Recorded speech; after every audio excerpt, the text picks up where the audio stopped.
চারালের মেয়ে উপকূলে ধায়। কিসের জন্য কালী শ্মশানেতে যায়?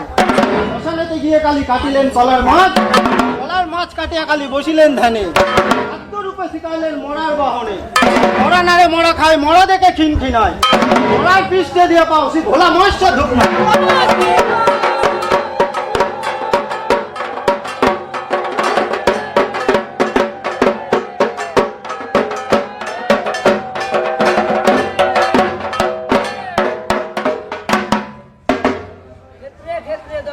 শনিবার মঙ্গলবারের ক্ষেত্রে তোমায় দেব পূজা। বিশ্বব্যাপী মদন গোপাল দুই দন্ত বেরিয়েছে তোমার পর্বত সমান। উলট নয়নে বিকট বদনে বহু করে ধায়। শত নাচে গব্য ছোড়া রাবণের ভাগ্নে তুমি কালিকার কোট। ভৈরবের বন্ধনে বাদী লক্ষ্যই এক ভোট।